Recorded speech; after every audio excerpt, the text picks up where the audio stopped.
Welcome back to The Big Skinny with me, Lou Basenese, still here, still plugging away at this. And I'm excited to bring on a new friend that I met at the LD Micro Conference that just happens to be one of the problem solvers in this space at the top of the show that we're talking about rare earth metals. So without further ado, Brodie Sutherland, welcome to the show, my friend. Yeah, thanks, Lou. Thanks for having us on.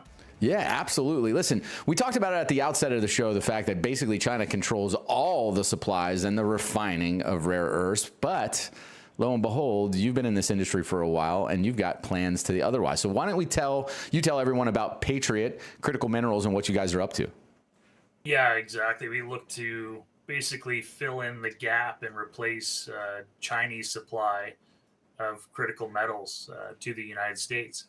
Right now, 83% of tungsten comes from China. However, in February, they banned all export of it. And since that time, the price of tungsten has nearly tripled. And that's really where we come in to offset that gap. We have control of the largest tungsten deposit in the United States. So where did you get, I mean, you say that at face value and it's, wait a minute, I would read the headlines as an average American go, I thought we didn't have any here. How did you guys come about the largest tungsten deposit? And can you put it in perspective how big it is? Yeah, great question. So we do have tungsten here. We've just for the last, 2-3 decades have forgotten how to develop mines. That hasn't been a priority for us. And that's changing right now. We're seeing that with all the initiatives with the government. We're seeing that with full support on permitting, grants that are available out there. They want to catch up to the Chinese. And this is an all-out battle to offset that supply that traditionally came from them. And this deposit, it's right up there with some of the biggest in the world. If this were to come online, this would be basically second out there in terms of annual production potential outside of China. And that's a huge thing. We need all these tungsten deposits to come online to help battle against the Chinese. Yeah, so let's get into more specifics for people that are completely unfamiliar, and that includes present company included. What are the major uses of tungsten and why are they so critical, right? What are the applications that people it'll really drive home the point on why this is such an important resource to develop? 10% is military applications, and that is the most important piece. If you want to have stable, secure military, you need tungsten. Tungsten is used in alloys. It is nearly as hard as diamond. It's as dense as gold. It has the highest melting temperature of any metal. These are all characteristics that make it ideal for ammunition and strengthening steel. 80% of the market is industrial. So anything that's metal that's been manufactured has been, basically interacted with tungsten carbide by being cut by it. So and we're seeing ever expanding uses for it: semiconductors, solar, nuclear. The list goes on. So we need this metal. It's listed number 9 of importance in the U.S. and that's why we're driving this project forward. Yeah, so let's talk about this project. How in the world did you get the largest tungsten deposit in the United States? You must have been contrarian, very much so. And what's your background? And then bring us up to speed on the opportunity that exists right now, because you guys are a privately traded company that you're going to be coming public before too long.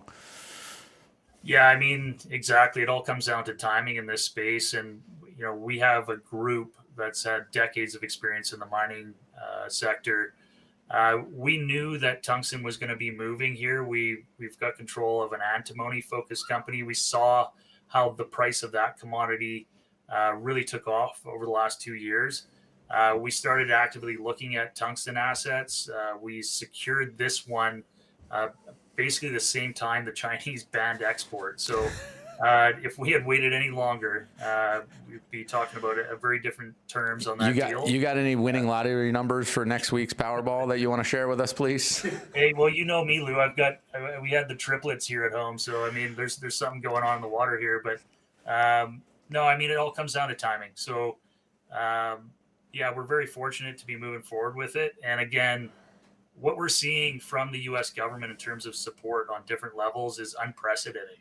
We haven't seen this level of support probably since World War II on mining focused projects. And it's an incredible time to be moving. And that's been the key bottleneck historically, right? Permitting, government regulations, flat out stonewalling on any new developments. I mean, has that been just all of a sudden changed under the new administration, or just as this trade war really heated up and everyone realized how critical it was?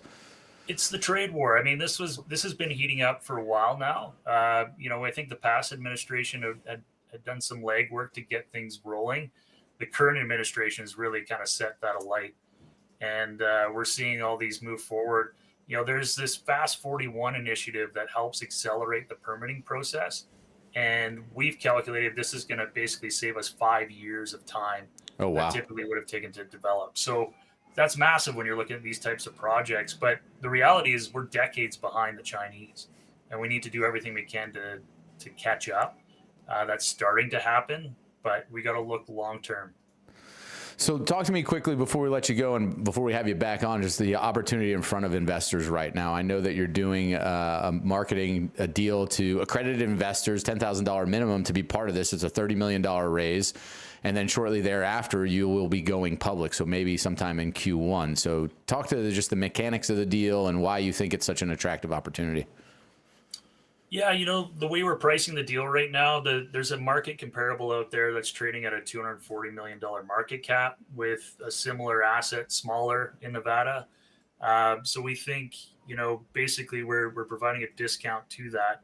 It's one of the cheapest entry points you'll find in the tungsten space pre-IPO. And I think that's a huge opportunity for investors there. And yeah, we've got a team that's really driving this forward. So as we advance through IPO beyond, we've got a real strategy here to aggressively advance the asset. You can go to patriotcritical.com to learn more about it and reach out to us. We're happy to communicate and you can be part of the story as we advance this forward. Well, listen, Brodie, I appreciate you coming on in the last minute to start getting us up to speed on what you're doing and building. Would love to have you come back on as you get further down the road. Absolutely. Thank you, Lou. Appreciate it. Awesome.